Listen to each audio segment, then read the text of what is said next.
Ladies and gentlemen, welcome. And thank you for joining today's Chief FOIA Officers Council meeting. Before we begin, please ensure that you have opened the WebEx participant and chat panels by using the associated icons at the bottom of your screen. Please note all audio connections are muted and this conference is being recorded. You are welcome to submit written comments or questions throughout the meeting, which will be addressed at the Q&A session of the meeting. To submit a written question or comment, select all panelists from the drop-down menu in the chat panel, then enter your question in the box provided and send. To ask a question via WebEx audio, please click the raise hand icon on the WebEx screen, which is located on the bottom toolbar of your screen. If you are connected to today's meeting via phone audio, please dial #2 on your telephone keypad to enter the question queue. If you require technical assistance, please send a chat to the event producer. With that, I will turn the meeting over to Bobby Talebian, co-chair. Bobby, please go ahead. Thank you, and good morning, everyone, and welcome to our Fall Public Chief FOIA Officer Council meeting. We're very, very pleased to be joined today by the Associate Attorney General, Vanita Gupta, and the Deputy Archivist, Deborah Wall, for opening remarks. So I'll hand it over to Vanita. Thank you, Bobby, and thank you for your terrific leadership. We are all much better off for it. Good morning, everyone, and thank you all for joining us for today's virtual meeting of the Chief FOIA Officers Council. I'm glad for the chance to speak with this group once again. On behalf of the Department of Justice, I'd like to thank my fellow Chief FOIA officers across the government for your leadership at your respective agencies. As the Attorney General's 2022 FOIA guidelines recognized, Chief FOIA officers play a crucial role in ensuring efficient and effective FOIA administration, and you also provide important support to the FOIA professionals within your agencies. On that note, I also want to welcome the many FOIA professionals here with us today. Without your tireless work and dedication, it would be impossible to complete the feat of handling the hundreds of thousands of FOIA requests processed each year. And welcome also to the members of the public who are here. Throughout my career outside government, I relied on FOIA's disclosure mandates and have seen firsthand the role that FOIA plays in ensuring the public's access to government records.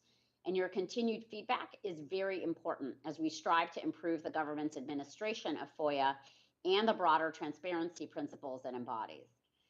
I understand that at today's meeting, you will hear about a number of new technology initiatives, among other things. The use of technology to increase automation in record processing is an emergent and promising area. At the same time, it is critical that as we use new tools, we also ensure that there's sufficient human monitoring and that appropriate safeguards are established so that the government is operating consistent with our obligations under FOIA. And I know that we are all intently focused on that issue. During our fall meeting, we always mark the conclusion of another fiscal year of FOIA. And many of you, like us here at the Justice Department, strive to end each year in a better place than the previous year. We look forward to reviewing and learning from the insights in your agency's annual and Chief FOIA Officer reports. Thank you for working with OIP to meet your reporting obligations. I know that these reports can be time-consuming to compile, but they are necessary not only to ensure accountability and compliance with FOIA, but also for identifying areas of success that can be replicated across the government. Based on our quarterly estimates for fiscal year 2023, DOJ is projecting a significant reduction in our FOIA backlog. And while I'm very encouraged by this progress, we know there's still much work to be done at the Justice Department and elsewhere across government. And I look forward to trading ideas and sharing best practices on reducing FOIA backlogs. We're also excited to have reached a new milestone in our efforts to improve FOIA.gov, which is the federal government's central website for FOIA. Just a few weeks ago, the department rolled out a new web design and search tool on FOIA.gov to help the public find information that they're looking for more easily. And the new tool, which Bobby will discuss in greater detail, allows individuals to enter their own search terms, and using a combination of logic and machine learning provides publicly available documents and suggestions for how to get the information they're seeking. Importantly, this is the first phase of a multi-phase project.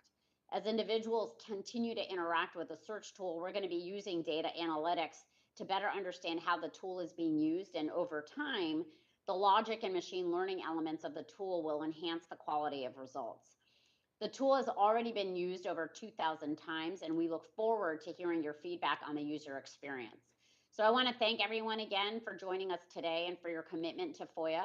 The department is here to help you, and we look forward to working together and furthering our government transparency mission and the work of the council. Thank you.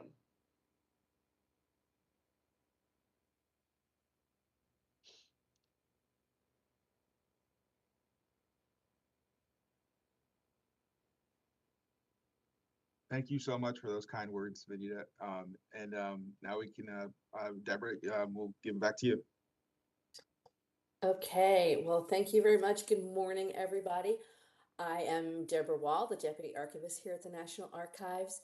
On behalf of the Archivist of the United States, Colleen Shogan, who's unable to be here today, I'm happy to welcome you all to the Fall 2023 public meeting of the Chief FOIA Officers Council. I'm retiring at the end of this month after 32 years at NARA, and it feels fitting that one of my last events, or maybe my last event, is this meeting.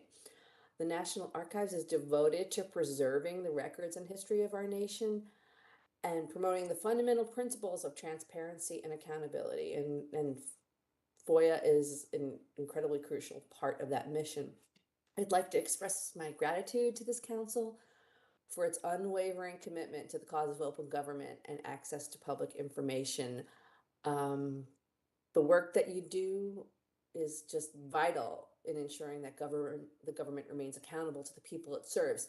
Your collective efforts in promoting transparency and accountability have far-reaching implications for democracy and good government. And it's easy to forget that in the crush of daily work, but it truly is one of the most important missions of our government. Over the years, I've witnessed this council grow and evolve, making significant strides in advancing FOIA best practices and principles.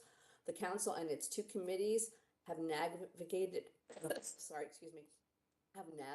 complexities of FOIA, addressing challenges, streamlining processes, and ultimately leading to government records being made more accessible to the public. And now we're at a very exciting point as artificial intelligence has the potential to dramatically transform our ability to carry out that mission. So thank you for your partnership and your commitment to the cause of freedom of information. I'm confident that the dedication and passion that I've witnessed in this council will continue to drive progress and maintain the vital work of the Freedom of Information Act. And I'll hand the program over to Alina Simo with a really special and sincere thanks to the work that you do, Alina, and your entire OGIS staff to make our government more transparent and accessible. Thank you. Thank you, Deborah. We're really very, very much going to miss you and miss your leadership. But I know you'll be tuning in to our meetings in the future. So count on a guest appearance sometime.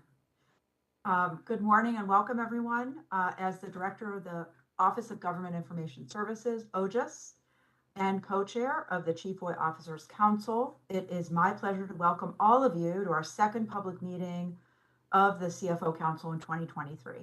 We last met on April 25th, 2023, which seems a very, very long time ago. Again, I want to ask Bobby Delebian, my co-chair, to say hello. Thank you, Alina. Hi, everybody, and welcome back to our meeting. We're looking for we have a really great agenda, packed agenda, so excited to get started. Great. We are really pleased that all of you can join us today. We are simultaneously live streaming this meeting on the National Archives YouTube channel. So anyone who misses this meeting or wishes to go back and listen to portions of it may do so at any time. Alina and I, thank you, Alina. Alina and I will each provide updates on the work that each of our offices has been doing since we last met in April. and we're very happy to welcome Eric Stein from the State Department, who will be discussing the efforts his agency has undertaken to employ artificial intelligence for several disclosure projects, including classification, FOIA, and FOIA customer service. After our updates, you'll hear from, after Eric and then our updates, you'll hear from the council's two committees, the Technology Committee and the Committee on Cross-Agency Collaboration and Innovation, for them to provide updates on the great work that they've been doing since our last meeting. We want to continue to plug that this is a great opportunity for those who are not on the committees to volunteer and participate. It's a wonderful networking opportunity in our FOIA community. And I know every meeting that the teams meet, they learn from each other and benefit. It benefits all of us. Yeah, I completely agree, Bobby. So don't be shy and volunteer for one of our two committees. There's definitely a place for you on either or both of them. We have reserved time at the end of today's session for public comments. We will open telephone lines at the end of our meeting for any oral questions or comments from those members of the public who have registered to participate via our WebEx platform. Please limit your public comments to 3 minutes. Once your 3 minutes expire, we will mute your line and move on to the next commenter or other questions or comments pending in chat. During the meeting, we will pause and check to see if there are any questions from our agency FOIA colleagues. They come in via chat and we'll share them as appropriate. A very important reminder, please be sure to chat to all panelists to ensure your comments are seen by our moderators. And for those of you watching on the NARA YouTube channel, we also want to hear from you.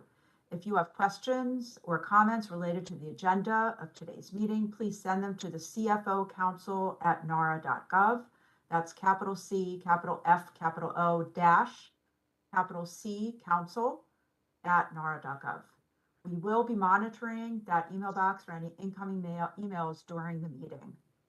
If you have questions on any other topic for the National Archives, you may direct them to public.affairs@nara.gov. Next slide, please, Michelle. Bobby, back to you. Thank you, Alina. And so I think we're ready to get started. So let's get started. We are very happy to be joined today by Eric Stein, the State Department's Deputy Assistant Secretary, who oversees, among several programs in his portfolio, the agency's FOIA program. State has recently used machine learning and AI to declassify records and release them in September as a proactive disclosures on their public website. State has monthly FOIA postings on its website to implement a release to one, release to all approach to making records proactively available online. I've had the pleasure of working with Eric for a number of years now, and especially in his capacity as co-chair of the Technology Committee of the Chief FOIA Officer Council. And I'm very, very happy to share a well-deserved honor that Eric received just recently. Every year, a select group of civil servants are honored with the Presidential Rank Award for Exceptional Achievement, and Eric was one of those recipients. Congratulations, Eric, and thank you for your presentation today. Well, Bobby, thank you for the kind introduction. Bobby, Alina, thank you for the opportunity to speak here. And by way of introduction, my name is Eric Stein, and I'm from the State Department, and I'm here to talk today about some of the work we've done, as Bobby noted, with machine learning and artificial intelligence in 3 specific areas. By way of background, in 2021, I took a course through the Partnership for Public Service for federal executives on artificial intelligence. And it was meant to socialize and introduce concepts of AI in policy considerations, operations, thinking about ethics, bias, what guardrails could look like, what is the technology and how does it generally work. And the course was very helpful in thinking about and coming up with the concepts that we operationalized in these pilot programs. So these 3 efforts, one involves the declassification of records that are 25 years old, and then there are 2 related to FOIA. One involving FOIA customer experience improvements through our public website, and another one looking at FOIA case processing and how we could possibly leverage this technology to better conduct FOIA searches, reviews, and respond to the public as quickly as possible, including identifying information we've already released and find ways to respond more quickly with information that's already available that's been reviewed.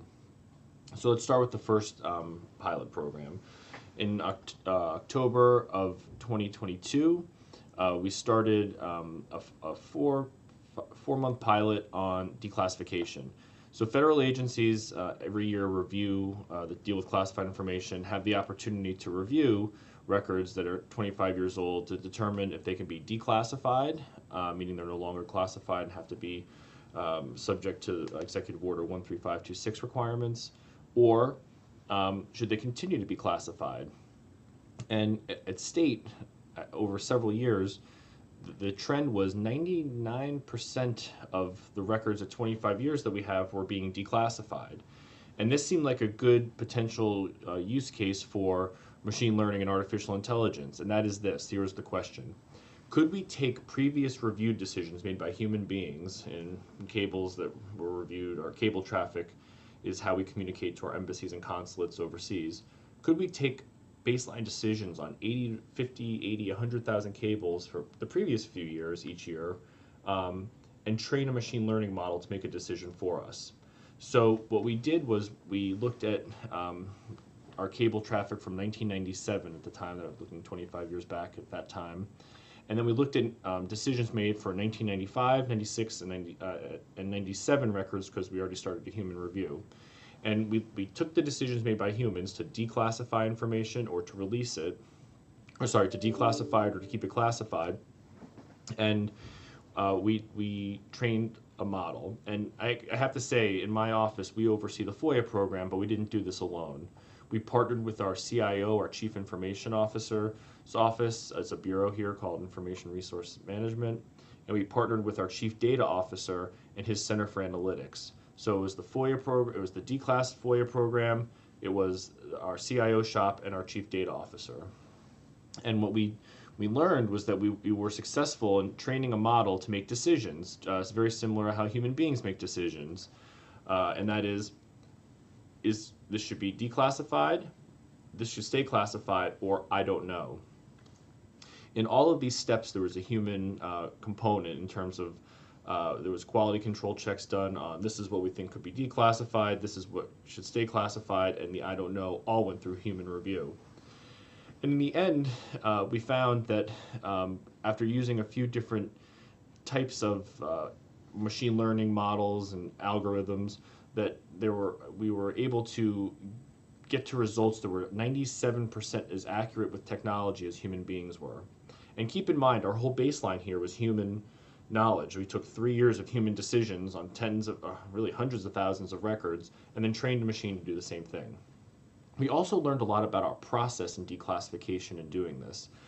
For example, we realized that sometimes the issues in those 3% that I mentioned that were 97% accurate, so what about that 3%? Some of those were data issues. It wasn't even the content that was declassify or keep classified. It was actually the data of the record being used. That was an issue. Another thing we learned is that there are a lot of paper records, because this was all done electronically.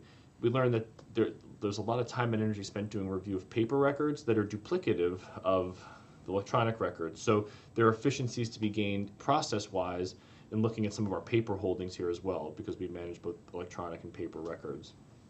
So but bottom line is we were able to do about a year's worth of work with an algorithm now that took minutes to run in terms of dividing up these buckets, declassify, I don't know, or keep classified.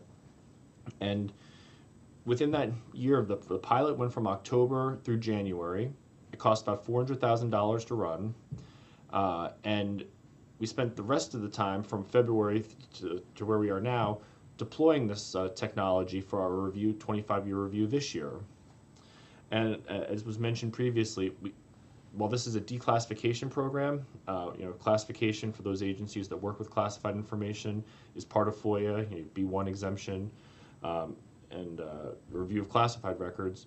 We were also able to take the results from this declass pilot and tie it into FOIA. And in September, we did our first proactive disclosure of some of the cable records that went through this process. And then at the end of this month, at the end of October, we released additional cables that also went through that process as part of our monthly release to one, release to all postings. So to date, we've released about 200 cables, which is a start. It's not we're talking hundreds of thousands of cables that are going through this process. But it's the start, and within 1 year, to come up with a pilot idea, to come up with an idea, to pilot it, to test it out, and to implement it, and then to have it also tie into another program area. So that's the declassification pilot. The other, that's now operationalized in our declassification program. Shifting to the 2 FOIA pilots that are currently underway, in June we started 2 pilots. I mentioned one already, deals with improving customer experience at our foia.state.gov website. We want to look at how can we better take the 250,000 records that are published on our that are available on our website and make them more user-friendly to the public, and also improve the experience of the public seeking records from us. What type of records do we have? What's been released already? Where are there pending requests?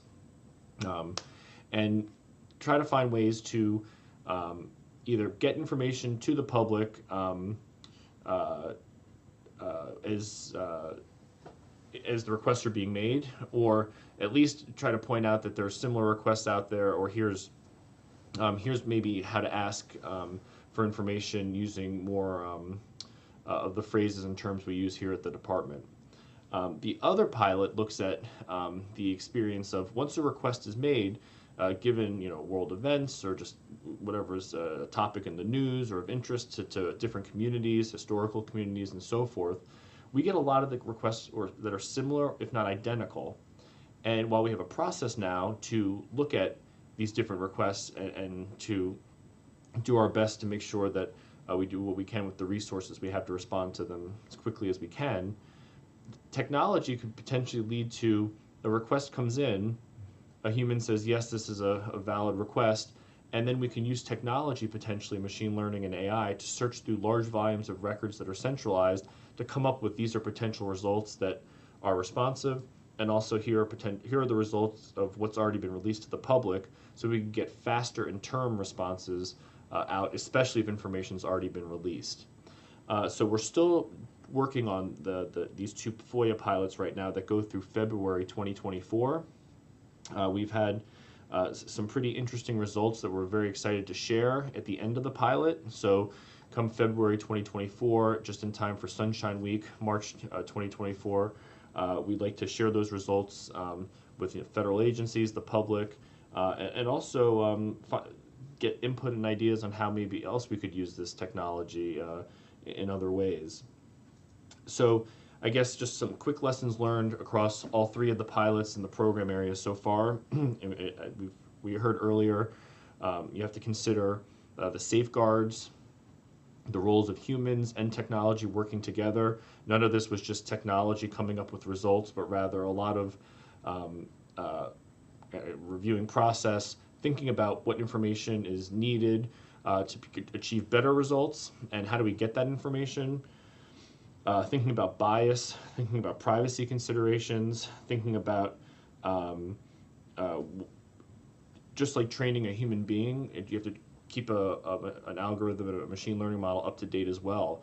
And just like you can train a person to make decisions, events unfold and you have to update the guidance to people, you have to do the same thing with technology. So it's not like we came up with a solution that's just going to work one time and then we just kind of let it run and don't have to look at it again.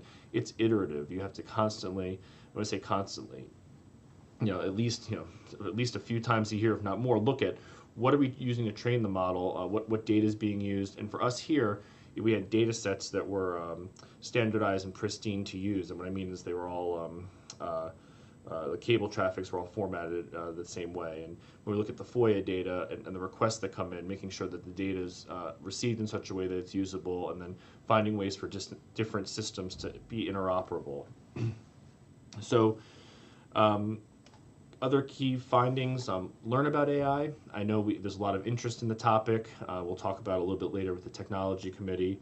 But learning about AI for everyone here, that you who are chief FOIA officers, or if you're a FOIA practitioner, or just someone watching from the public or anywhere else, learn about it. Try to understand the concepts. There's a bunch of information out there now.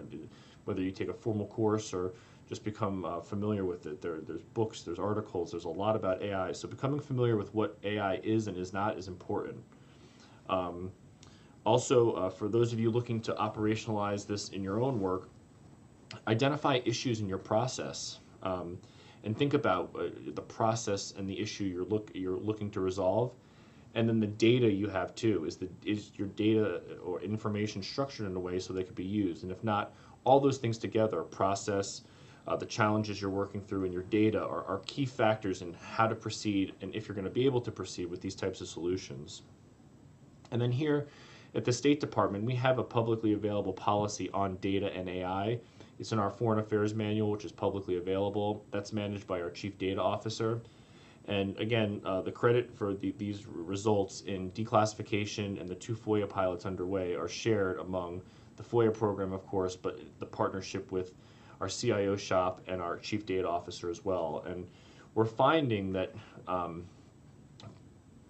guess, starting with a simple project or that's focused on a result, can it do this, can it do that, a machine learning model or project, there are other uses and applications that could benefit other program areas or completely different fields, because a lot of different work involves reviewing large volumes of information, trying to sort for relevancy, trying to find connections among data sets, and distinguishing this type of information is this, or this type of information is that, or this type of information is I don't know. Excuse me.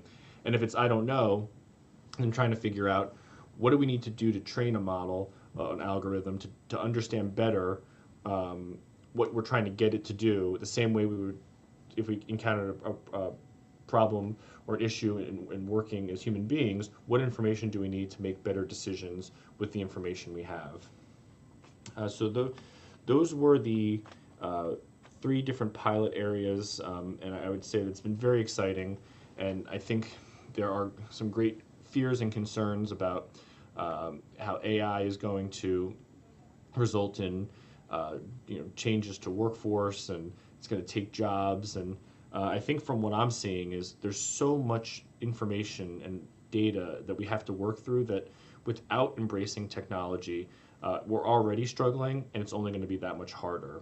So I don't see so much technology taking jobs in these areas as much as looking at how do we use technology to better respond to the public, to sort through unprecedented volumes of data and information that were unimaginable 10, 20, going all the way back 50 years ago when the FOIA was established.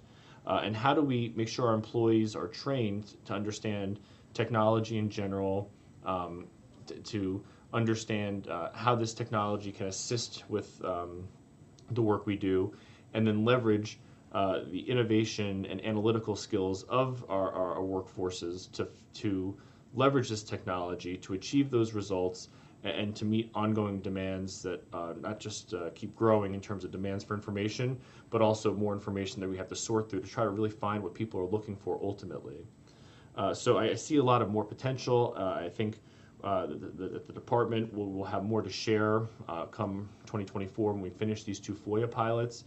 And I'd also say if anyone's interested, federal agencies are looking at how to get started and think about either how to apply technology or machine learning or AI. I would welcome you're reaching out to the Technology Committee, which we'll be presenting later today at this meeting. You're reaching out to us at State, and we can share what we can share. There have been several articles about the work we've done. We've been making presentations about it. And so we're very excited about this as a moment in time where we'll be able to produce some results and hope that we can continue producing results in using this technology to process requests and get information out, and not just get information out to the public, but to get it out in ways that are usable and reusable, possibly even with AI and other technology, so that we can make sure that we're doing our part to fulfill transparency obligations for the U.S. government. So with that, Bobby and Alina, those are the comments I had on the 3 pilots today. Appreciate the time, and I know we'll be talking later again today at the Technology Committee.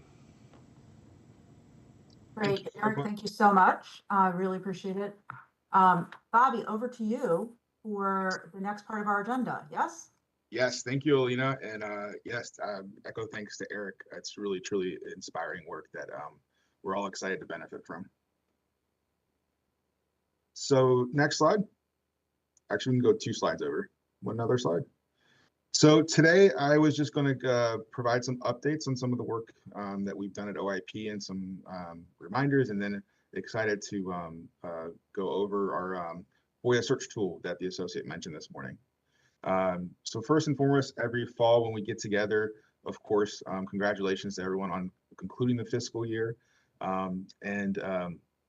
We are looking forward to continue to work with you on the agency's annual reports and chief FOIA officer reports, as well as our quarterly reports. As the Associate Attorney General mentioned, the importance of these, and I can tell you firsthand how we review them in depth to inform our work, recognize where there are practices that we can share, and what areas may be benefit from guidance. And I know that this is Chief FOIA Officer Council committees both have rely and review them, as well as the Federal FOIA Advisory Committee at NARA. We appreciate everyone's work here. As far as deadlines, just keep in mind that annual reports are due next week, November 13th, for OIP to review. And we must clear and post all agency annual FOIA reports on your websites and on FOIA.gov by March 1, 2024. Your CFO reports are due if you have more than 50 requests, you're required to provide a CFO report, and those are due on January 16th, 2024. And must be posted after cleared by OIP by March 11, 2024. And then, of course, the quarterly reports, which gives us a more regular accounting of a request received process and backlog in the government. We ask that you post those through your FOIA.gov accounts the last Friday of the month following each quarter. Next slide. For 2024, it's I just want to remind that every year we do issue new guidelines, so they're new questions. So we want to make sure that you are responding to the latest guidelines that are it's on our OIP guidance page. And the guidelines continue to reflect the AG's 2022 FOIA guidelines or memo. So the categories of different types of information we're asking for line up with the Attorney General's 2022 memo. And new or modified questions that we've asked so that we can get some more targeted information are on topics such as tracking of GLOMAR responses by agencies or the neither confirm or deny response, the timing of your proactive disclosures, FOIA logs and posting of FOIA logs and the formats that they're posted in, and other steps taken to remove barriers of access to information. Next slide. So as I said, we rely heavily on the CFO reports to inform our work, and each year we've issued guidance, new guidance on topical areas related to agency responses to the CFO guidelines, as well as to your annual FOIA reports. In this past year, earlier this year, we issued new guidance that focuses on simple track processing times, interoperability with FOIA.gov, and communication regarding the foreseeable harm standard. Simple track processing times in general, we really have been focusing for a while now on simple track processing, as that's a little bit more in control of the agency. And we know that complex requests can vary widely with regard to their complexity as far as volume consultation or if there's very novel issues. But I've always aimed at processing our simple track requests within an average of 20 working days. Not only to keep us accountable for those requests and keep them moving, but also to show and illustrate that the more targeted and simpler requests can be responded to more quickly. So the guidance provides, it not only encourages, but provides practical advice on how to handle simple track processing times, such as continuously modeling workflows and assessing tracks, making sure that you have throughout their life cycle of the request, making sure that you're analyzing your data to ensure both if there's areas where you can improve, but also proper tracking, among other things that are detailed in the guidance. The guidance also addresses interoperability with FOIA.gov. Now that we've gone to a new chapter where agencies are directly linked up to FOIA.gov, and we're very excited about that. remind agencies that the interoperability efforts don't stop there. Your agency FOIA.gov contact will need to regularly regular review your information on FOIA.gov to make sure things like your agency mission, your description of agency mission, your FOIA regulations, FOIA reference book, handbook, link to the FOIA library are all up to date, especially your contact information. And we will continue to check in with you during the annual FOIA report process on this effort. But we know that throughout the year that changes could happen. We want to make sure that the information on FOIA.gov is completely up to date. And then agencies, as they're looking to new systems or are going to, if you're procuring a new system, to keep in mind the interoperability requirement. And of course, we are happy to work with you. Please reach out to us and our compliance team on any issues regarding interoperability. And lastly, the guidance addresses the foreseeable harm standard and specifically communication to requesters regarding the application of the foreseeable harm. And that in addition to that, we should be prompt in responding to any questions the requester has that we can respond to with as much detail as possible without undermining, of course, the protection that we're providing under the state exemption. Encourage agencies to review our summary of the Chief FOIA Officer reports, where we summarize all the responses and our findings, and as well as the assessment of agencies' progress in FOIA. Next slide. We also earlier this year issued guidance on standard operating procedures for FOIA offices. And we asked about this in the Chief FOIA Officer report. We find that having good quality, up-to-date SOPs is very important to ensuring consistency, that we're consistently applying FOIA to responding to requests in accordance with the statutory requirements of the law, FOIA regulations, policy guidance, as well as recognized best practices. And so, first and foremost, the guidance defines what an SOP is, differentiating it from your regulations or your FOIA reference handbook. And then details some of the benefits, like I just mentioned, and additionally, for example, of preserving institutional knowledge, particularly for smaller FOIA offices, where when people move on, it might have a more significant impact. And then also provides a discussion on what the content and format of SOPs could be and considerations of how to effectively implement the SOPs and maintain them. So I encourage everyone to check that guidance out on our OIP guidance page. Next slide. Of course, another initiative that we've been working on, and especially with a working group on the CFO Council, is our efforts to establish business standards for FOIA. We've been doing this in collaboration with OGIS and working with GSA and the Business Standard Council to develop business standards in line with the Federal Integrated Business Framework. We're excited to have from the working group draft standards that are now going to be published very soon on the Federal Register and in FOIA regulations.gov for public comment. So we look forward to those in the public or anyone who has feedback that will help us further refine the business standards. Next slide. And then finally, I'm very excited to talk about the rollout we recently had a few weeks ago, as the Associate Attorney General mentioned, of our new FOIA search tool on FOIA.gov.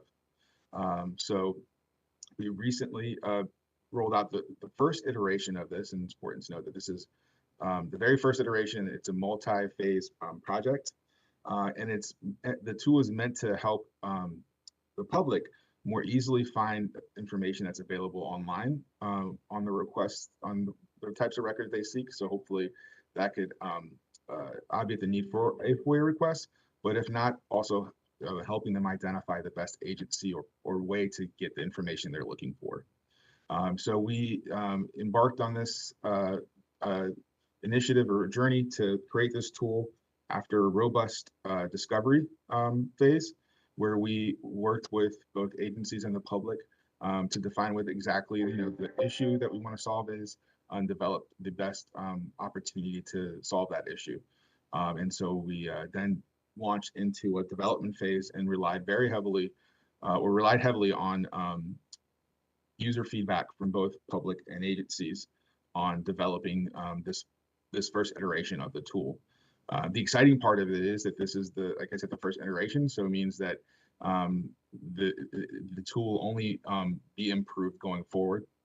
And we're doing a number of things to improve the tool, using data analytics from the use of the tool by the public now. As the associate mentioned, we've had over 2,000 uses so far, and seeing how it's being used and the results that it's providing to further refine the tool. And I'll explain how the tool works in just a little bit.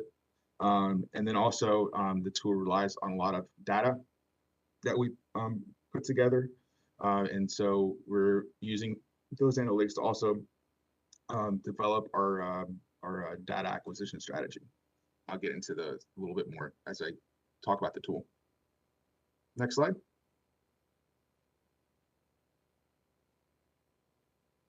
All right, so as you can see from this snapshot, this is the new FOIA.gov. And so not only did we develop a new tool, we took this opportunity to really improve the user interface. And so it's much more streamlined, and it's, I think, a lot easier for use by the public and understanding how to use it. As you can see, there's a large number of menu up at the top that provides all the features of FOIA.gov. So, learning the request, how to make a request, but also our annual FOIA reports and quarterly reports, as well as the CFO Council page. But very prominently displayed at the bottom is the key things for what the average requester might come to FOIA.gov to learn about. So, learning about the FOIA process, our new search tool, which I'll get into if you need help finding the information you're looking for, or where to make a request. And then you're still able to, if you know which agency you're wanting to make your request, to click on that third button, which takes you to the agency's landing page, gives you all that great information about the agency and the ability to submit a request directly from FOIA.gov using our FOIA request form. Next slide. So if you click on the search tool, it brings you to this page, and you can see there's two features that we've developed here, and how to help you find either the information you're looking for or the agency. One is that we, through our own experiences and discussions with agencies, identified 6 categories of types of records that are frequently requested at high volumes at certain agencies. And so we wanted to help with those right off the bat because of the volume. And here what we did is, working with agencies, we're able to define a logic-based question and answer pathway journey to help the requester get to the right information. So I'll show you how it works in just a minute, but basically it asks the requester a number of questions based off which category topic you click on to help you get to the exact type of record that you're looking for, and either and point you to the right direction of how to get that. And then the other part of the tool is, if one of those categories is not what you're looking for, you can enter in search terms in the bottom box here, and then it will provide you with a list of either publicly available information or ways that you can get that information outside of FOIA, and or the agency where you would suggest maybe you may want to make a FOIA request. And this part of the tool is powered by a great amount of data that we collected from agencies' FOIA websites, using their frequently requested records posted online and FOIA logs that were available online. And then using machine learning, it helps provide near accurate responses of where you may want to look for information.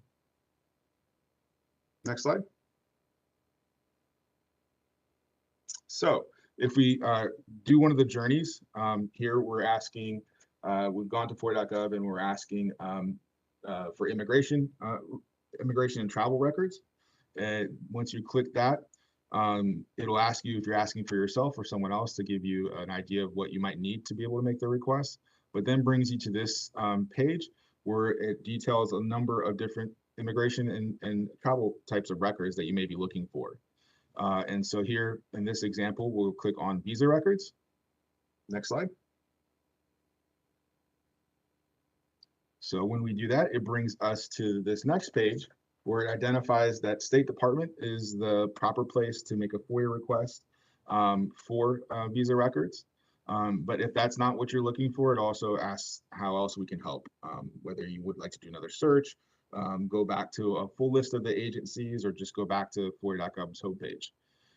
But we are looking for visa records, and we do believe they're at state. So if we click that, you can see in the next slide, it takes you to the Department of State's landing page where we have all that great information. I'm sorry, previous slide. Yes, thank you. And then after that, before making a request, and throughout the tool, we provide tips to the requester on how to navigate the tool, and but also what you should keep in mind for making a request. For example, here, being clear and specific, providing as much detail as possible with things like dates and so forth. And then you can make your request using the request form. It goes directly from FOIA.gov to the agencies to provide a response to the requester. Next slide. So here is another example of how the tool works using, now you're interested in military records. So you click on the military records, and then it asks you, are you looking for current or active reserve, current active duty or reserve military members, or are you looking for retired or former military? So based off the response to that question, it takes you to a next series of types of things that you might be looking for that are military records. And here, for example, we've clicked on the Office of Military Personnel file, the official military personnel file.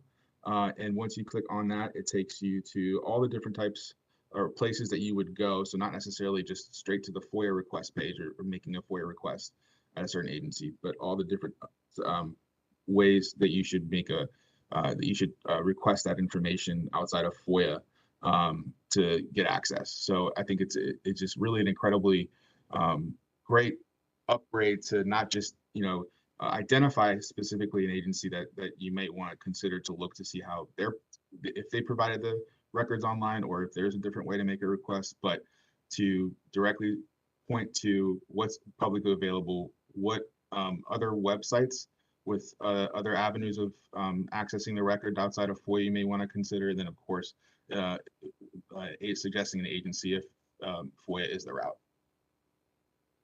Next slide. So this display illustrates the other type of experience that you would have using the keyword function, or you can put a keyword in there or a sentence in there describing what you're looking for. Here we did the example of JFK assassination records. And as you can see, when you click that in, it finds results of what's already public out there on JFK assassination. We have a couple of postings in the FBI's website, as well as a posting in NARA's website. And then if that information is not what you're looking for, it then provides suggestions of where you might want to make a request. As you can see here, obviously NARA would be a place that would make sense, but the other results may not make as much sense at this point, and that's where we're now improving and refining the tool. So as I said, this is powered by what was a painstaking process of collecting a tremendous amount of data from agencies' websites, and then using machine learning, training the model to provide what we believe are accurate responses to the request being made on FOIA.gov. But now using the data analytics on the back end, where we're seeing how agencies or how requesters are using the tool, we're able to find ways to look for improvements and how to refine and train potentially the model to give better results. But also, even more importantly, it's informing on how our decisions, or how the next steps should be for actually continually getting the data and putting it in the tool. And right now, it's a manual process, which is not as sustainable. But we're envisioning the analytics and what our research right now informing hopefully guidance in the future, where the way agencies, we all post our records and the formats and other things might make it so that we can more automatically have this information for the tool to have a more robust functionality. Next slide. And so we also wanted to make sure everyone knows how the system works and how it's set up. We want to be very transparent about that. So we do have a how it works page on FOIA.gov that is linked, that explains how the system works, through first looking at the pathway logic, the first buttons I explained. And then it has a component where it looks to your agency name and also mission to see if that helps match to the right agency or what. And then if that neither of those works, relying on the machine learning model that uses the data from your frequently requested records posted on your website and also your FOIA logs. And so we, like I said, are really looking forward. This is just the beginning of this project, and really looking forward to now having it out there, continuing to improve it, both as far as how the machine learning works, how we get the data to power the tool, and then also if there's other pathway logic kind of things like the immigration records or military records that we might want to add to the tool.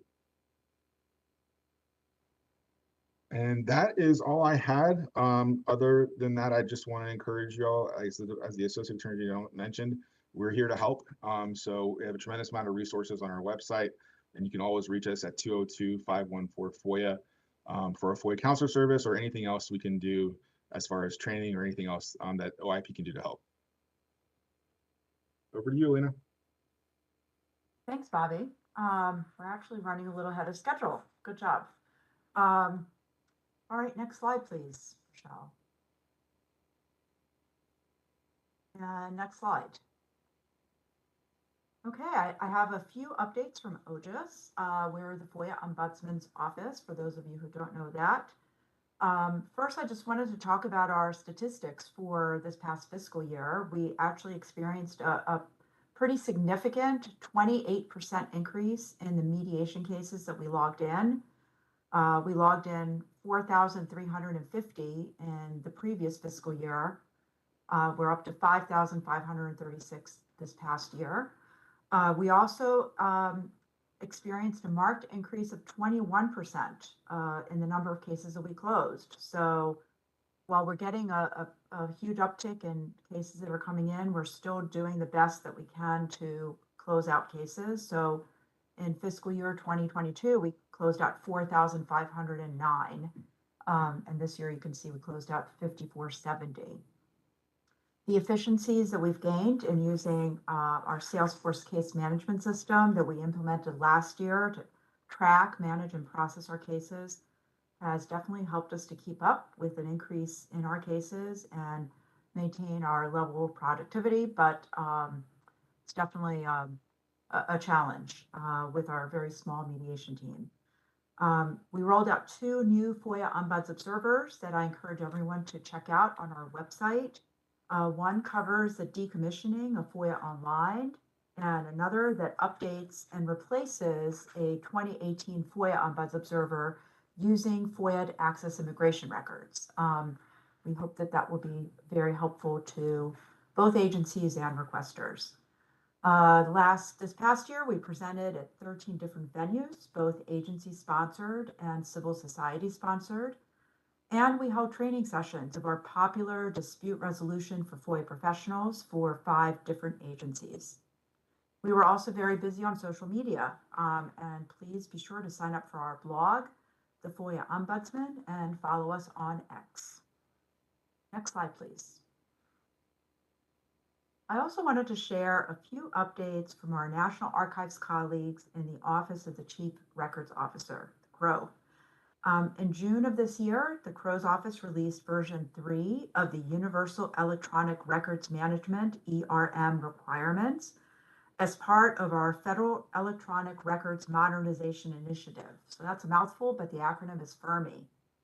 And some of you might be familiar with that.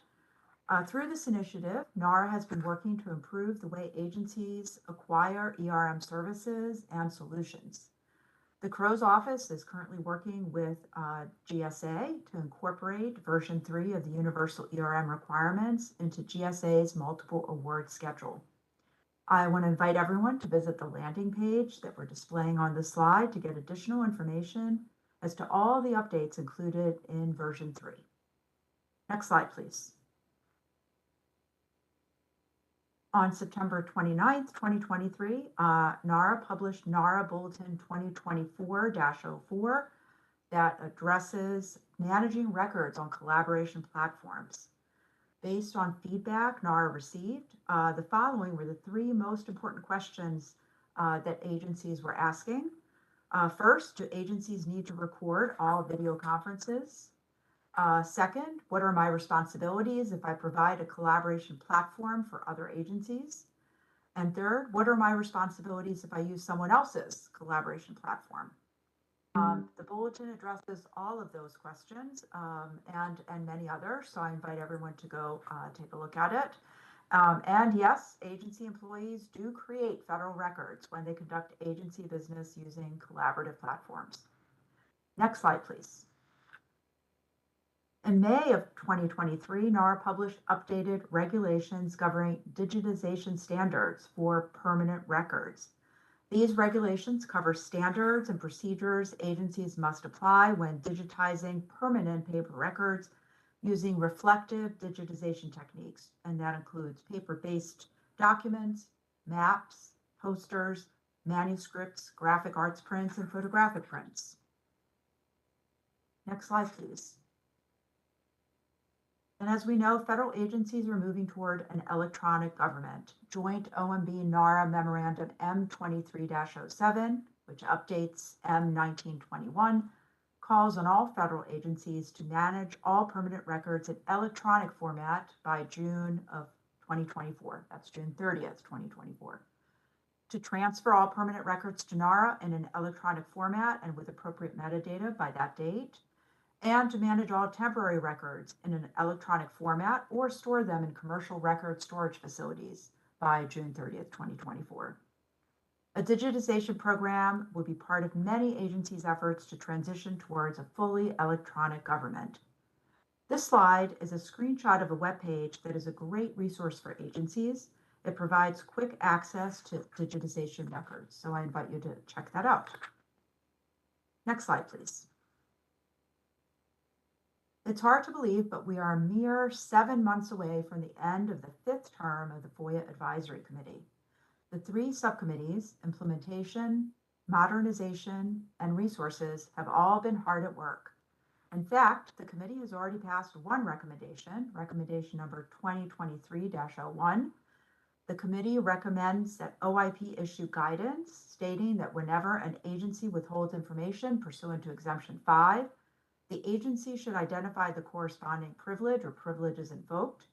If the withholding takes the form of a redaction, the identification of a privilege should be made part of that redaction label. And if a record is withheld in full, the agency should identify privileges in its determination letter. The recommendation will be sent up to the Archivist of the United States and will be considered accordingly. And we anticipate some additional recommendations being made as the term finishes up in June of 2024. The next meeting of the FOIA Advisory Committee is Thursday, December 7th, beginning at 10 a.m. It will be virtual. Please mark your calendars and remember to visit our website for instructions to register on Eventbrite. Since the 3 subcommittees have been hard at work, we will use this next meeting for discussion of each of the subcommittees' work and anticipated future recommendations. I also want to flag an important survey that OIP distributed to all CFOs a couple of weeks ago, and we want to encourage greater participation. The Implementation Subcommittee is collecting information from CFOs or their delegates about their perceptions and application of previous committee recommendations in improving the FOIA process. The survey takes about 20 minutes to complete. Aggregated results of the survey will be provided to agencies with the hope that they will be helpful in agencies' administration of FOIA. To encourage candor, no individuals or agencies will be named in the report results. We are asking that you complete the online survey by November 14th, so that's coming up pretty quickly. Please contact me or Bobby, and we will be happy to provide you the link to the online survey if you have not already responded. And the implementation subcommittee is very interested in speaking with agency representatives to get further context and detail associated with the survey. Please let me or Bobby know if you are interested, and we will put you in direct contact with implementation subcommittee co-chair David Collier. I also just want to mention the FOIA Advisory Committee always welcomes and encourages your ideas and suggestions at any time. Please send an email to FOIA-advisory-committee@nara.gov and let us know your ideas for improving the FOIA process. We definitely want to hear from you, the hardworking FOIA professionals who are facing FOIA realities on a regular basis. And please keep up all the great work that you're doing. Next slide, please. I hope that you take advantage of the many resources available on our website and that you turn in to past public meetings available on the NARA YouTube channel. OGIS often solicits input from the FOIA community, and we want to hear from both requesters and agency FOIA professionals. We invite all of you to subscribe to our blog, the FOIA Ombudsman, and our X feed. Our goal is to help improve the FOIA process for both requesters and agency FOIA professionals. FOIA programs are only as good as their FOIA professionals, so thank you to all of you that are out there watching us today, to all of those FOIA professionals who are helping fulfill the requirements of the FOIA in your agency. Next slide, please. So I am done with my updates, and I think we're a little bit ahead of schedule. I'm going to turn things back over to Bobby at this point. Thank you, Alina. And I did actually forget one thing I wanted to mention at the end of our updates, which is, of course, very proud of the FOIA tool that we just rolled out, but it could not have been done without the great work of a large team. I want to thank and recognize Lindsay Steele, head of our compliance team, and Karen Hopkins from OIP, who have been working tirelessly over the year on this project, as well as our OCIO team and our partners at Forum One and Poly Delta. So I just wanted to recognize the great work they put into this. With that, I think it's great. We're ahead of time. We'll keep on schedule, and excited to turn to report outs from our two committees, both of which have been hard at work since the last time we met. So we're excited to hear from them. We will first hear from our co-chairs of the Committee on Cross-Agency Collaboration Innovation, COCACI, Abi Owali and Michael Bell, along with their COCACI colleagues, Nicole Remeter and Regina Stabile, will be presenting, and then they will hand it off the baton to co-chairs of the Technology Committee, Michael Sarich and Eric Stein. Thank you, guys. Hey, thank you, Bobby, and thank you, Alina. Good morning, everyone. Thank you all for joining us today. My name is Mike Bell. I am the FOIA officer for the Department of Transportation, Office of the Secretary, and one of the co-chairs of the COCACI committee. My co-chair, Abiola Wally, she will be presenting in just a few minutes, and you'll get to hear from her. I'm just doing a quick introduction. As you can see, our committee name is a mouthful, and that's why people just started calling it COCACI, which really caught on because it does flow off the tongue a little bit. However, sometimes we do forget, right in that middle line there, cross-agency collaboration. Just think about all we've done in the last 2.5 years we've been active, and it really has been a lot of collaboration across federal agencies, which is sometimes hard to get, but when you get it, it really can produce some great results. And we're represented by federal employees from all across the spectrum. And as you'll see, we've also worked with people in our events that we're about to talk about. Our committee has been divided into 3 subcommittees, which you'll receive updates on. The first one is the Government Information Specialist Subcommittee. That subcommittee is working on ways to recruit, hire, develop, and retain FOIA professionals. And they've completed a lot of research over the last year, and they're going to talk about an upcoming white paper and an upcoming listening session to try to work on issues affecting the career field. We'll also hear from our Resources Subcommittee. They just held a best practices event that brought in speakers and panelists from all across the government. And they're going to talk about some of the topics that came up there, and some of the ways that what was discussed can help people access and utilize the resources that are out there. We also will hear from the Pandemic and Virtual FOIA Office Subcommittee. Basically, that subcommittee has been taking some of the lessons learned from going all virtual during the pandemic and implementing them into the current hybrid FOIA offices, which many of us are working from today. They'll talk about some of the papers and ideas they've been coming up with. And finally, we also have a new collaboration that is a FOIA Toolkit Working Group that Abby is going to discuss, that she's been the impetus behind, that's really looking to get tools out there to help agencies solve their FOIA issues. So that's it for our introduction. So we're going to go straight to our Government Information Specialist Subcommittee. So next slide, please. Thank you, Mike. Good morning. My name is Nicole Rementer. I am an attorney advisor in the National FOIA Office at EPA, and I serve as a co-chair with Madeline Van Nostrand of DOJ for the Government Information Specialist, or GIS, Professionalization Subcommittee. Next slide, please.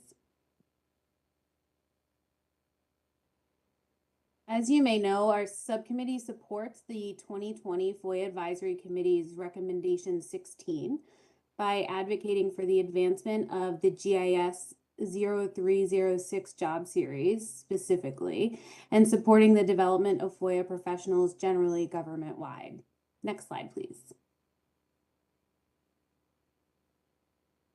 To this end, the subcommittee has surveyed FOIA professionals in the government about their background, professional needs, and input on how FOIA professionals can be better supported in their FOIA career progression. The subcommittee then interviewed FOIA executives across several agencies to discuss the results of the survey and gather input about senior leaders' perspectives on recruitment, hiring, training, and cross-agency support ideas for FOIA professionals. We also compiled data from other sources to inform our research. Currently, we are close to finalizing our white paper to summarize and discuss our findings and provide recommendations for agencies to improve professionalization and standardization of qualifications for FOIA professionals across the government. We then plan on holding listening sessions with FOIA professionals and agency hiring managers to discuss our recommendations and findings, with the hope that such cross-agency discussions will affect positive changes and stimulate ideas that improve recruitment and retention of dedicated FOIA professionals, as well as enhance allocation of personnel resources in support of FOIA processing. On behalf of the subcommittee, thank you for the opportunity to share the hard work the members of the subcommittee have done so far. And we hope this work will continue positively to attract, hire, develop, and inspire FOIA professionals who are essential to agencies' achievements in openness and transparency. With that, I turn it back to hear about the great work in our other COCACI subcommittees.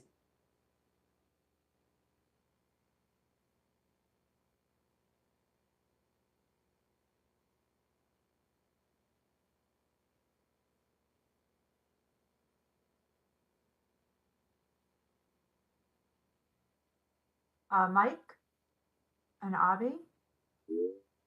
Oh, I'm sorry. I thought it was going to be automatic, so I apologize. Next slide, okay. please. Next up, we have our Resources Subcommittee. We've got Regina Stabile here, who will talk about their recent event. Hi, good morning. On behalf of our chair, Brandon Gaylord, and fellow team members on the Resources Working Group, it's my pleasure to provide a recap of the Committee on Cross-Agency Collaboration and Innovation's Resources Workshop that occurred on October 25th. A quick acknowledgement and shout out first to other COCACI Resources Working Group members, Cindy Cafaro, Department of the Interior, Nicholas Cormier, Department of Commerce, Nicole Rementer, whom we just heard from, Environmental Protection Agency, Elizabeth Walden, Department of Interior, Lisa Bellows Weiss, Food and Drug Administration. Brandon Gaylord is with the Department of State, and I'm with the Department of Human Health and Services. And I wanted to highlight our different agencies because our collaborations are strengthened by our different perspectives and experiences and the diversity of members coming from different agencies, which is true not only of our working group, but COCACI committee as a whole. So if anybody is listening and wants to join us, I put in the chat the link to Kakaki, and we hope to hear from you. Next slide, please. So the Kakaki Resources Working Group was established to identify opportunities for standardization of a variety of resources, including procurement vehicles and technology that should be made available to FOIA offices to increase efficiency and ease of use across government agencies, especially smaller FOIA requester service centers. We'd been working towards the workshop well over a year. It started with our survey of FOIA professionals during the summer of 2022, a survey that had questions representative of the different focuses from all three of the Kakaki working groups, the other two working groups being the Pandemic Virtual FOIA Offices Working Group and the Government Information Specialist Job Series Working Group that Nicole just gave an update about. In particular, the Resources Working Group questions focused on technology and staffing. Considering the survey responses, our working group began to develop the workshop. The overall theme of the resources workshop was innovative methods for using and sharing resources. And we organized it into 3 separate panels: how to build or rebuild a successful agency information program, FOIA technology, where can it help, where does it fall short, and innovative FOIA staffing opportunities. We wanted to provide an opportunity throughout the federal FOIA community to attend this virtual workshop to hear from FOIA leaders and representatives as they discussed these areas and shared their expertise and experiences with an overall feel more like a fireside chat. In all, it was just about 3 hours, each panel lasting about 50 minutes with short breaks in between. The workshop was hosted by the Office of Information Policy at the Department of Justice. Many thanks to Bobby and others who helped us put this workshop together and make it possible virtually, including Lindsay Steele, Karen Hopkins, and Nikitha Gilbert. We had over 400 attendees. Next slide, please. The first panel, how to build or rebuild a successful agency information program, was moderated by our co-chair, Mike Bell, who, by the way, is from Department of Transportation. Our panelists, Brent Evett is from Department of Defense, Defense Intelligence Agency. Jennifer Good is from Department of Commerce. Michael Seidel is from Department of Justice. The discussion that they had included how to build a resourcing plan for your operation, estimating number of team members needed, levels of seniority, and basing it on programs metrics like data reported to DOJ or other measures of the program's scope and complexity. How to decide personnel versus techs, investment breakdown. What's the realistic ideal state? What do you need to get there? What's the most valuable resource a FOIA office can add that does not require money? How to get senior leadership buy-in to make changes to your program? And what single piece of advice would the panelists give to other agency FOIA leaders who are contemplated or in the process of approaching their leadership to improve their FOIA program? Some key takeaways included, to be successful, you have to be able to do an honest assessment of where your program is. Only then can you map out the resources you need.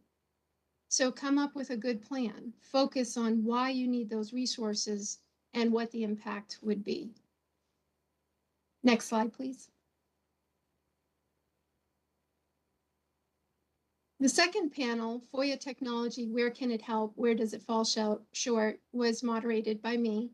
And our panelists included Eric Stein from Department of Defense, Global Information Services, Michael Sarich, Department of Veterans Affairs, Compliance, Risk, and Remediation, and Gorka Garcia-Molin, Department of Health and Human Services, National Institutes of Health. Technology, as we hear often, is our friend and our foe, making some processing easier.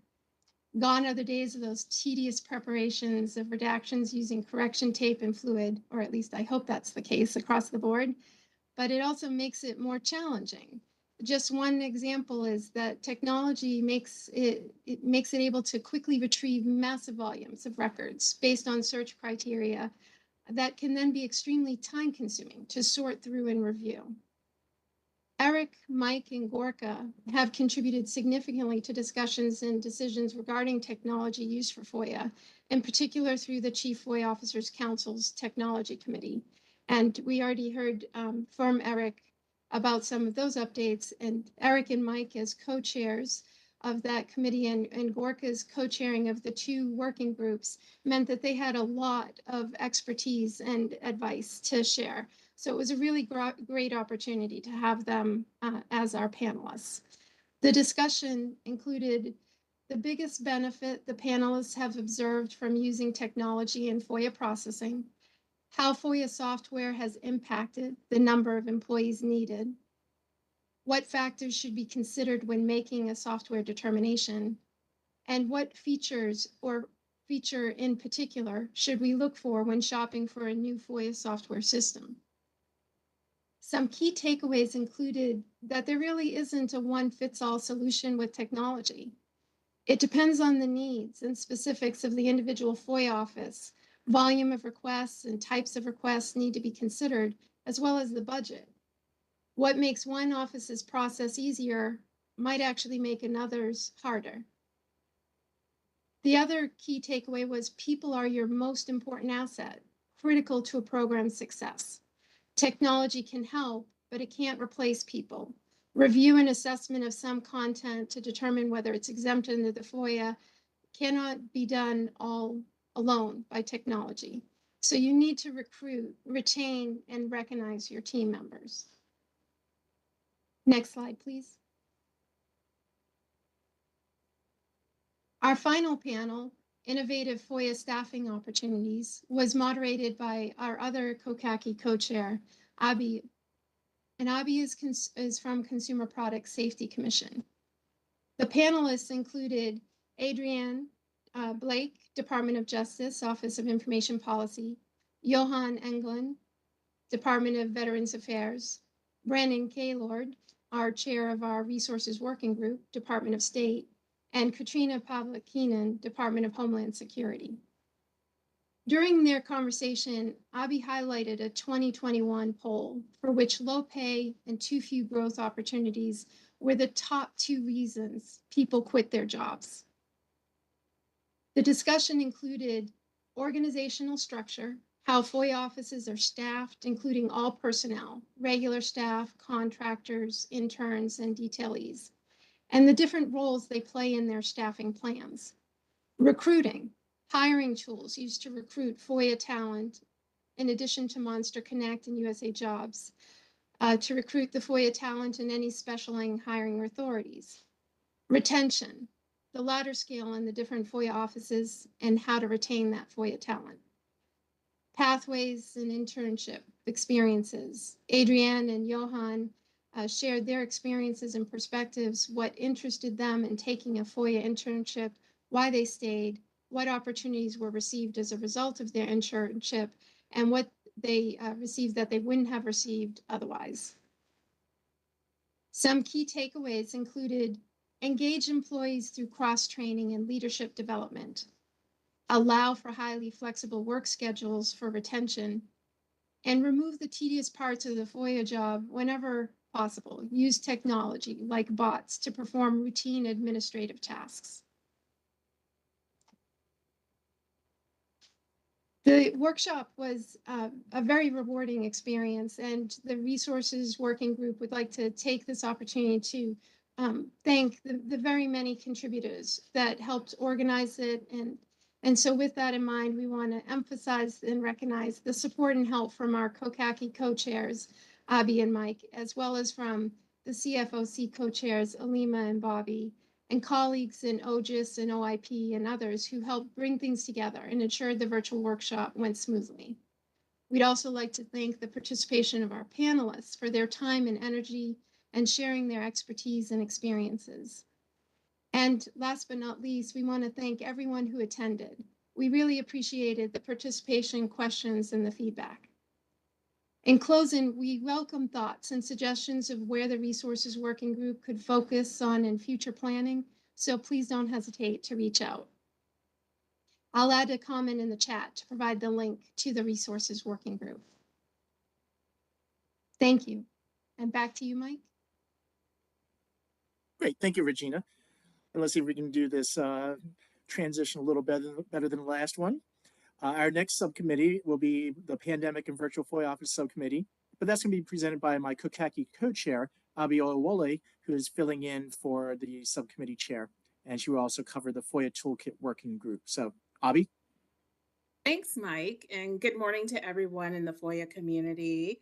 I am here on behalf of Shante Stanley, who chairs the Kokaki's Pandemic Subcommittee, and also to tell you about Kokaki's newest venture, the FOIA Toolkit Working Group. The Pandemic Subcommittee is studying what the FOIA community learned during COVID about virtual work and how it will use that knowledge going forward. The subcommittee surveyed 219 FOIA professionals from nearly 40 agencies about the strategies, techniques, and procedures used to process FOIA requests before, during, and after the pandemic. They will publish a best practices guide this fiscal year to improve the virtual work experience and to better support FOIA processing throughout the federal government. And I need to keep track of my slides. So next slide, please. And the next slide. Next slide. Thank you. And then the next slide. Sorry, I was behind on that. And so Kokaki also has a new group, the FOIA Toolkit Working Group. This group was established in FY23 with the goal to draft a guide for FOIA professionals to better recruit, develop, and retain FOIA talent. The working group is currently reviewing 40 FOIA position descriptions from over 7 agencies and a year's worth of USA Jobs data on FOIA recruitment. We will publish the toolkit in May 2024 and hope that it is of great value to everyone in the FOIA community. And with that, I will hand it back over to Mike. Great, thank you, Abi. Next slide, please. All right, well, today we've heard so far the results of 2.5 years of hard work. There's been a lot of surveys, research, full committee meetings, subcommittee meetings, interviews, you name it, that the committee members have done. And all this has been in addition to their regular agency jobs. So while it's been a lot of hard work and we're starting to see the results now, there's still some more work we want to do. I think we're really coming up with some good solutions. So if anyone would like to join Kokaki, one of our things is you can come and go as you like and be active, because we're all busy in the FOIA community. So if you're coming up on a really busy time and you can't make a meeting, or you have to maybe pause it for a month or so, we're good with that. And that's why we could use more members, because we want to be able to do that and allow our people to work on their full-time jobs as well as Kokaki. So if you're interested, please email Abi or myself. We'll be glad to have you. Again, I think it's a fun group, and thank you for listening. Oh, Abi, did you want to add something? No, I was just going to say it is a fun group and we'd love to have you. And thank you, Mike. All right. Now I'll turn it over to the Technology Committee, Eric and Michael. I believe you guys are up next. Next slide. All right, well, thank you, Mike and Abby. Good to see you again. Mike Sarich, let's see, is my co-chair. So I'm Eric Stein. Nice to be with you again this morning, and we're going to talk about the Technology Committee. By way of background, Technology Committee has about, I want to say, 40 members from about 25 different agencies, and has divided up its work into 6 distinct active working groups at the moment, including one looking at search and AI, one working, AI being artificial intelligence, of course, one working on data, one working with platforms and best practices, classified information, and we have others as well. So today we're going to give a couple updates about our recent efforts and also talk about what's coming in the months ahead. So first, one thing we've been working on, and it's timely given the release of the executive order on artificial intelligence, is a paper on FOIA and artificial intelligence. By way of background, a few years ago we had a session where we tried to introduce concepts of artificial intelligence to the FOIA community, and we did so through a presentation to FOIA professionals, and have had a working group on artificial intelligence ever since. In the past year or so, we combined a previously existing search working group with artificial intelligence because we saw overlaps in their work. And as you've heard today, we've talked about AI quite a bit. We've talked about search. You saw in the presentation and by Bobby and others that there's search is a key part of the work that we do, getting people to the right information. So this paper that we will be putting forward will share kind of the background of what the committee has done on artificial intelligence to date, socialize recent AI concepts and principles, and then help to think about how does this apply to FOIA, or how could it apply to FOIA moving forward in different aspects of FOIA case processing. So we look forward to releasing that paper, which will be publicly available when it's released, and possibly briefing at a future session of either this body or another opportunity to speak to the public about that work. If you're interested in the different work done by the working groups, by our working groups under the tech committee, we have our charters all publicly available. So you can go to the FOIA.gov site and see the technology committee page and look at the different charters for the groups.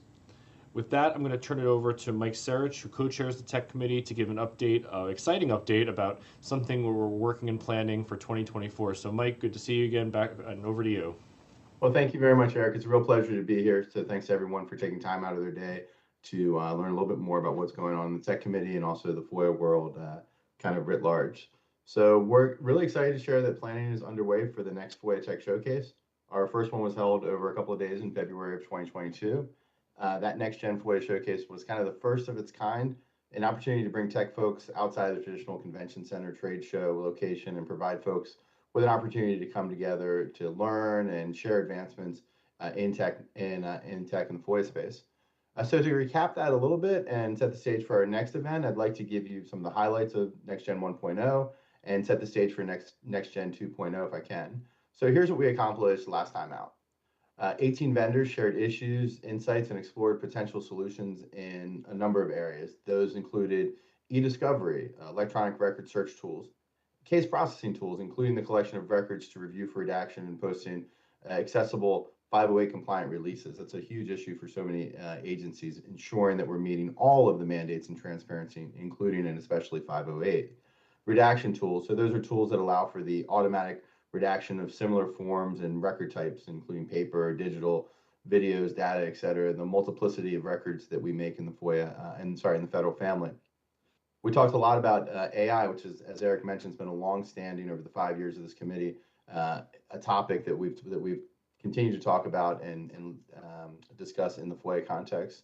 We talked about the future of FOIA, improved public FOIA reading rooms and websites, and really improving the CX, the customer experience in the FOIA process. All of these kind of undergird our opportunities there. So these were areas that the members of the tech community shared that were important to them in their own FOIA programs as they seek to iteratively improve them, and where folks could also find the best possible tools to apply to their programs.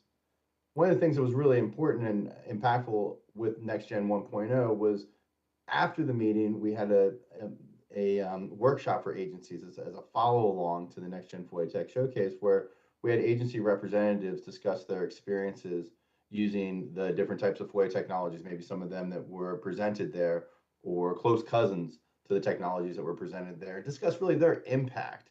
It was an open forum for attendees to participate and ask questions and then share some of their own experiences in that community. And really that's part of what we're trying to accomplish. We're trying to spread the word on technology and ensure that everyone in the FOIA community has awareness of the best tools to accomplish their FOIA mission. The sharing really undergirds the relationships that are built on the tech committee, and the large part of why 5 years later we're still at this, working diligently to make sure that we spread the word and level the playing field across the FOIA community. So now what's next? How are we going to build on that success of FOIA Next Gen 1.0 and translate that and bridge that into FOIA Next Gen 2.0. So for the spring of 2024, we're planning on building on those conversations started and the relationships created in Next Gen 1.0 to further engage with the private sector, to lean into things like generative AI for FOIA and really the incredible technological leaps that have occurred in the last 18 months, building on the pilots that other agencies like Eric's at state have undertaken and seeing the results and the lessons learned there. We're looking forward to discussing really the root and branch level issues that every FOIA program works with on a daily basis. So we're really excited for the potential future integration of the latest technology into our daily work.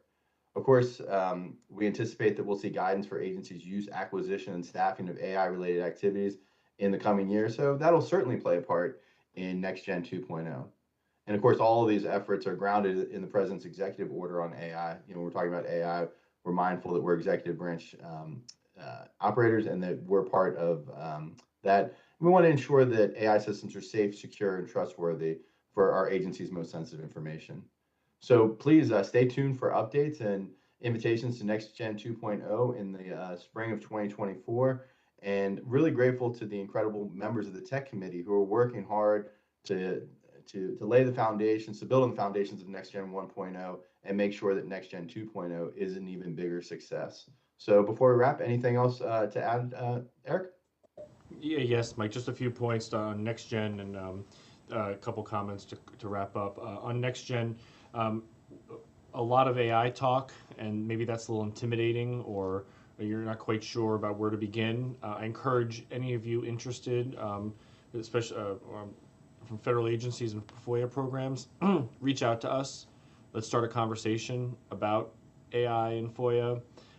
And maybe see where you can get started, and see maybe you don't even need AI. And that's the other point one of the other points.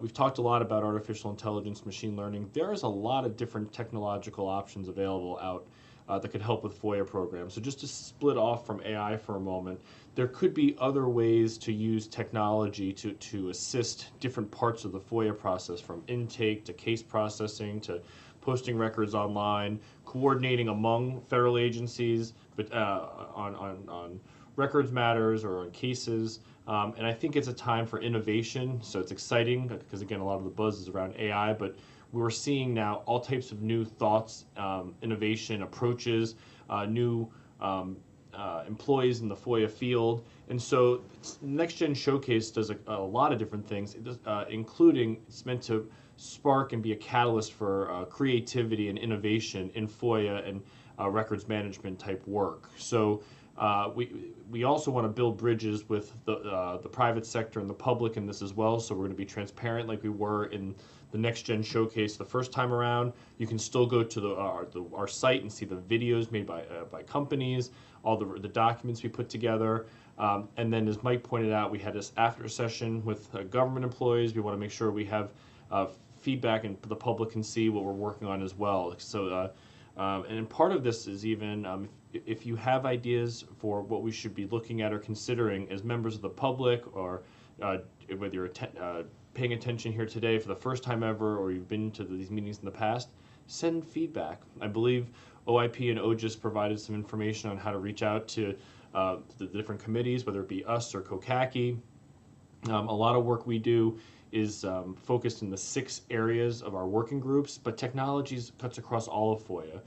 So I guess I just wanted to add those points to Next Gen, and also thank our sibling, our committee in COCACI for the opportunity to speak at their event, which was terrific. A lot of great speakers, a lot of great ideas, and a lot of energy on how do we move forward and improve transparency at the agency and the federal government level. So with that, those were the additional thoughts, Mike. Back over to you to wrap up. And again, thanks for the opportunity to be here today. Yeah, thanks so much for that. Really appreciate Alina, Bobby, and the rest of the folks for having us. And just to put a code onto that, Regina from COCACI, who moderated our session, did a fabulous job and really appreciated. The members really drive these committees. The Tech Committee and the COCACI really drive the great work, from the white papers on.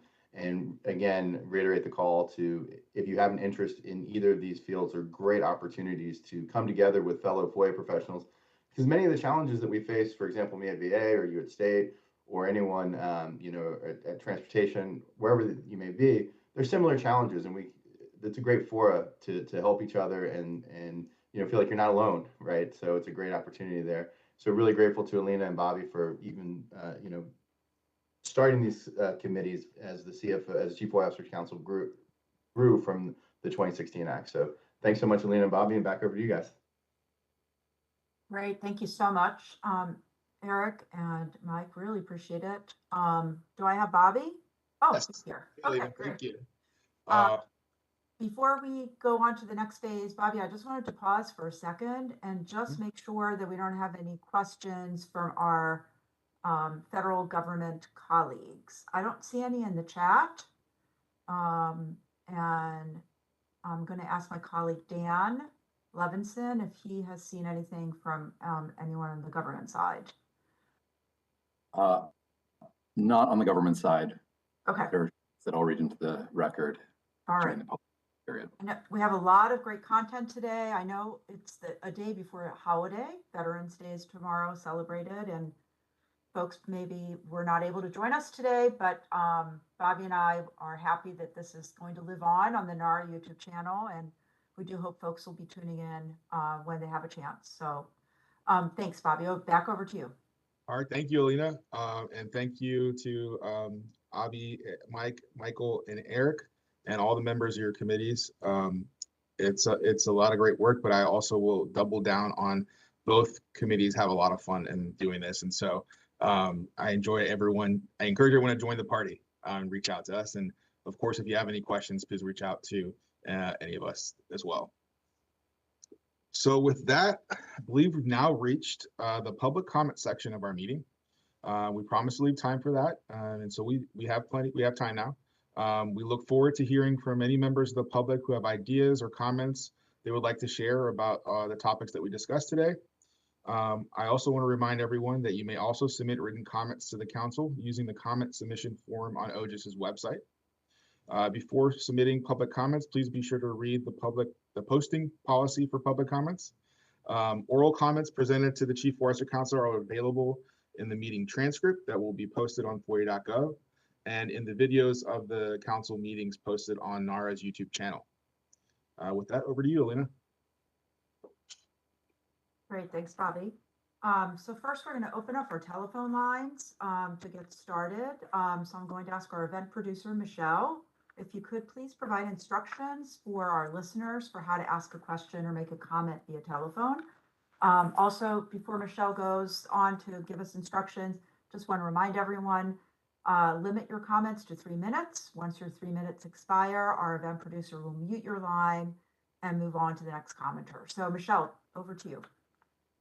All right, ladies and gentlemen, as we enter the public comment session, please be sure to limit your comments to 3 minutes per Alina's request.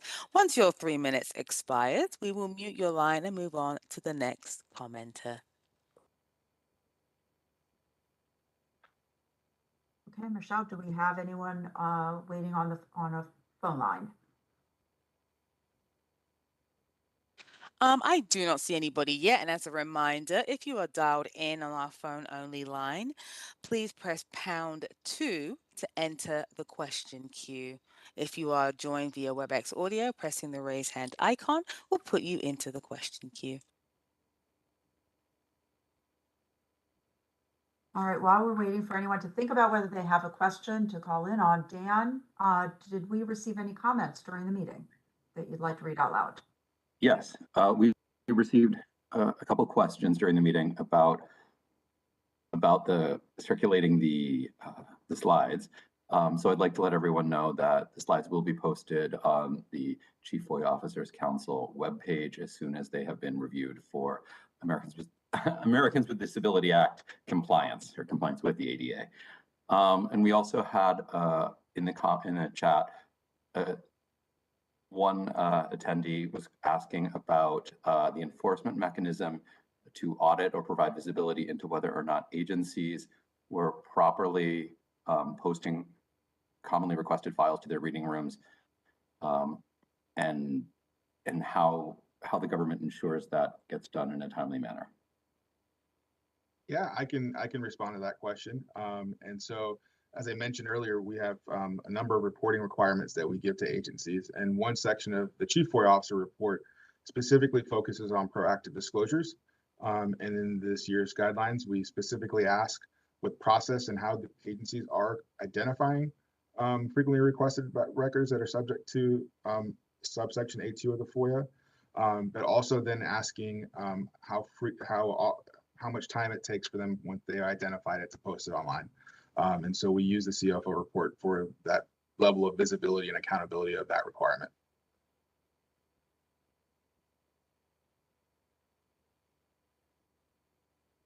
Dan, anything else? That was it. Thank you. Okay, great. Michelle, I'm just going to check in with you one more time. Do we have anyone else waiting to make a comment? I do not see any raised hands in the WebEx audio queue or in the phone only conference line at this time. Okay. All right, well, thank you. I think, Bobby, we're going to give everyone back the gift of time today. And we are going to wrap up. We hope to see everyone again in the spring for another CFO Council meeting. Please stay tuned for further announcements on an exact date and time, as well as registration information. I want to thank all of you for joining us today. I hope everyone and their families remain safe, healthy, and resilient. And Bobby, I'll turn it back over to you.